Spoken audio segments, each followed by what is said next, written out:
I'm not here to sugarcoat in this video.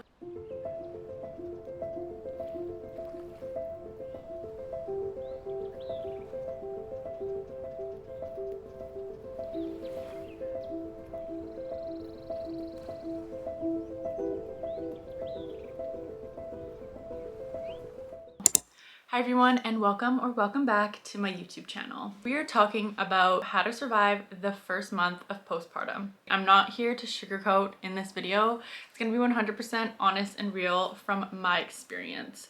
So cue the disclaimer. In my experience, the first month is probably the hardest month because it is something brand new, especially if you're a first-time mom like I am.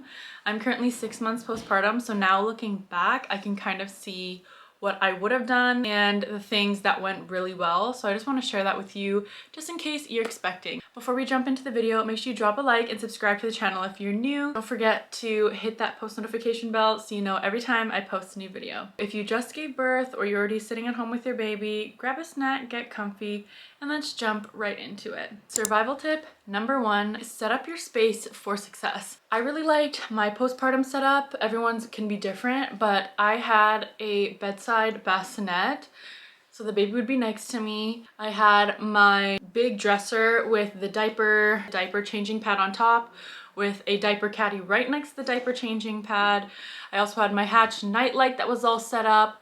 And most importantly, I had my shelf, which was a pump station. Initially on social media, you might see these shelves circulating, and the bottom there's snacks, in the middle there's diapers, extra burp cloths, and then the top might be your pumping stuff. For me, I just skipped the snacks because I had actual food and I wasn't really hungry in the middle of the night. I initially started it with what everyone was saying to do on Instagram, with the second level being like burp cloths, muslin blankets. You don't need that. For me, it was in my room. The pump station was in my room, so all the cloths and stuff went right in the drawer after like the first 2 weeks because it was just taking up too much space. What I can say, the top level being the pump station was an absolute must for me. Like I'm looking at it right now, it's a little bit messy, but the top is my primary pump, which is the Spectra. The second level would be milk bags, so you can just pour directly there, and other breast care things like nipple balm, any nipple pads. The very bottom shelf is like extra pump parts, not for my Spectra one,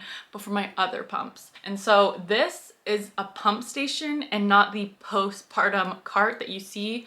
Personally, I just didn't feel like I needed it, and I didn't. So if you just invest in a cart for your pumping station, if you plan to pump, that is way better than trying to do the cute like snacks on the bottom, extra burp cloths or whatever. I can like go into another whole video about my favorite products that I would buy again, but just to quickly go over the ones that I for sure would suggest for your first month postpartum is the Freedom Mom postpartum care set. And it literally comes in like a little cardboard caddy. Put that above your toilet and then just repurchase whatever items you use. That is literally all you need. It doesn't have to be the Freedom Mom. They have, Laniso has some, Amazon has some. Amazon actually has what the hospital uses for their ice pads. The Always diapers for the moms. You both are in diapers at that point, the baby and the mom. A nightlight. We didn't start my baby on white noise or lullabies, but we did use the nightlight and left it on the ground. So when we got up every 2 hours, we would be able to see the baby, look over easily, and just move around the room without stumbling and falling. So a nightlight of your choice. We have the Hatch, and that doubles as the sound machine as well. Step 2 would be plan your food. So I was blessed to have my mom come and stay with me she was here before I gave birth, during the birth, and then a few weeks after I gave birth. That was so helpful when it came to food. If you don't have a family member, a sister, a cousin, a mom, a grandma, a friend who could stay with you, like in-house stay with you, cooking every single meal for you, I would definitely suggest investing in food delivery service, whether that is HelloFresh, Factor. There's a bunch you could choose from. You can either get meals that are already prepped with like Factor, or you can get HelloFresh meals, which this is not sponsored by the way. HelloFresh meals, which they're not made, but all the ingredients are there for you to quickly put together and make a meal quick. When you're in postpartum, especially in that first month, you're in survival mode, and the last thing you need to be doing is worrying about what you're gonna eat. So obviously my top suggestion would be, if you can have someone living in-house with you, that would make life so much easier when it comes to cooking and cleaning. Like, all you have to do is sleep, feed the baby, change its diaper, and like have that on repeat. Yes, eating is important, but you're just trying to keep the baby alive. So having someone else keeping you alive is much easier and simple. If you don't want to go the route of meal prep services, you can always freeze meals. So lasagnas, you can do Instapot kind of cooks. So you make a stew in Instapot, then freeze that, and then you can just obviously de-thaw that whenever you want to eat it. Whatever meals you choose to freeze, focus on foods that are obviously like warm, comforting, a good chicken broth or bone broth or something that could be like, you know, warm and healing. So yeah, you cannot do a meal service, or if no one can be live-in, cook and cleaning for you, definitely say freeze meals. And if you have like a good community or friend group that can contribute in making meals that you can freeze, that is also a huge thing too. My biggest suggestion would be your mom if you can. That would be like top tier. Me and my husband absolutely loved it, because not only did she cook for me, but she also cooked for my husband. Tip number 3 is accept help, whether that is from your friends, family members, church community. You know, a lot of the times, especially moms, we feel guilty when we ask for help, because you're thinking like, oh, how many moms have done this before me and they didn't need help with this? Like, am I being like just some weak, you know, a weak mom because I can't handle this one baby? No, like, accept help when it's offered. Like, I'm not good at this because like it's awkward. People will be like, oh, can I come see the baby? And they'll be like, oh, let me know if you need anything. Yeah, a cooked meal when you come would be nice. Oh, you don't want to just come over, allow people to come over, visit, and then you have to be the host making food and whatever. It's easier said than done, especially when someone says, oh, let me know if you need anything, because you don't know if they're actually like wanting to help or if they're just saying that to be polite, you know? But if they offer, just be like, yeah, if you want to bring some light snacks or food or something that we can eat while you visit and meet the baby, that would be great. And when it comes to accepting help, me and my husband, he was so amazing when it was especially the first month, we would both wake up every single time the baby would wake up. So it wouldn't just be me waking up and being tired and trying to like feed the baby, change my postpartum like stuff down there, feed the baby, change the baby. He got up too, he would change the diaper, and then I would feed the baby.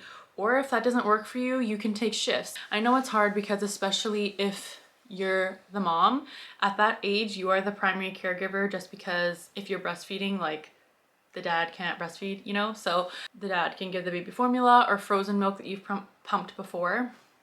I will say though, like, in that first month, don't expect to be getting a lot of sleep, because it is survival mode. And even if, let's say, the baby takes formula or frozen milk from before and then the dad's feeding, you still gotta wake up to pump, because you don't want your supply to go down, at least in my experience.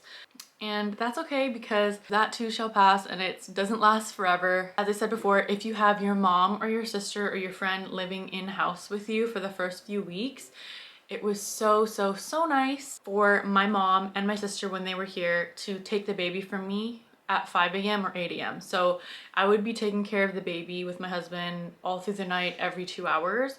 And then at 5 a.m. my mom would come and take the baby from us, and then we'd get a few hours of sleep.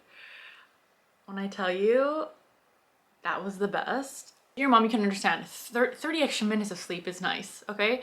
But a few hours is so beneficial and so nice, and honestly a privilege. When my sister was with us, she would take the baby at 8 a.m. and even that, like, from 9 to 10 a.m., like an extra hour. It totally changed everything, because number one, you're not as tired, and so you're not as cranky, and your mood is better because you've actually had sleep. Tip number 4 for surviving the first month of postpartum is to lower the bar. Lower the bar when it comes to cleaning the house and washing your hair and putting on actual outfit. Like, just lower the bar. Don't have such high expectations for yourself.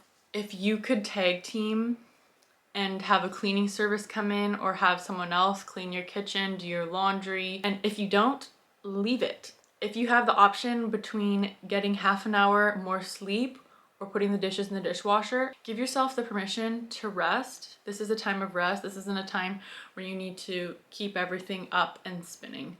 I think for the first 5 days, I was pretty much like in bed. But in some cultures, like the first 40 days, a postpartum mom just chills and does nothing. Like, it is not your responsibility to clean right now. It is not your responsibility to be cooking 3 meals a day for the people in your house. Like, you need to rest. Don't run yourself to the grave trying to like stay awake with no sleep just because you have to wash your hair. Like, just put it in a bun. It's not that big of a deal. Everything else kind of just falls on the back burner for a while. Don't feel like you're failing or anything, because everyone goes through this, and that's okay if things don't get done, because eventually they will. There's always going to be dishes to wash. There's always going to be laundry to fold, but that special time with you and your baby, 1 month postpartum, few weeks postpartum, few days postpartum, like you can't really get that back. So I would definitely say like be in the moment, cherish that time. Everything will eventually get done some way, somehow. Tip number 5 is take into account your mental health. Talk to someone if you need help, whether that's your partner, your doctor, because if you're not well, your baby won't be well either. So that is also something important to mention. Your hormones changing and stuff, like it's okay not to be okay, and it's just important for you to have that support system around you so you can reach out when you need help.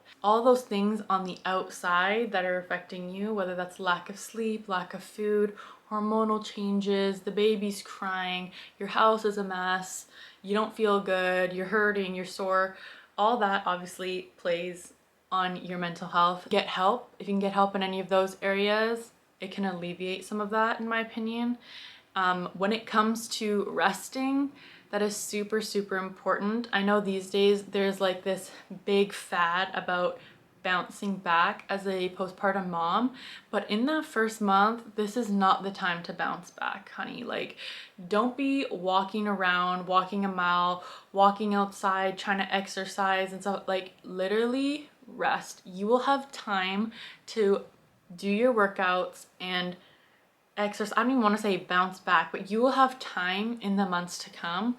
You are pretty much in your bed, in your room, sitting down for a lot of the time. Make that rest comfortable. What I did is I got a bunch of cute matching pajama sets that were loose, stretchy, and soft. So when I was resting throughout the whole day, at least I felt like a little more put together because I had like a cute matching set on that was comfortable and soft, and I wasn't just like looking through my clothes like, oh, what fits, what's loose, what's comfortable, this kind of hikes makes me feel uncomfortable here, this kind of hikes up, this is kind of too tight here. Like, before you give birth, I would definitely say, or even after, I would definitely say like investing in some comfortable pajama sets can make that rest just a little bit higher quality. And a bonus tip, just remember, you're learning just like your baby is. It is new to you, just as it was new to everyone else who was a first-time mom. So don't put a lot of pressure on yourself and just take it day by day. It is okay to have not everything figured out, because most times it's not going to be figured out. But at the end of the day, it'll all work out in the end. And always remember to take care of yourself, because when you take care of yourself, you're able to take care of your baby as well. Let me know in the comment section below some of your postpartum tips. Thank you so much for watching. Make sure you follow me on my other social medias, my Instagram, my TikTok, my Snapchat. Subscribe to this channel if you're new so you could see more upcoming videos. Thank you so much for watching again, and I will see you in the next one.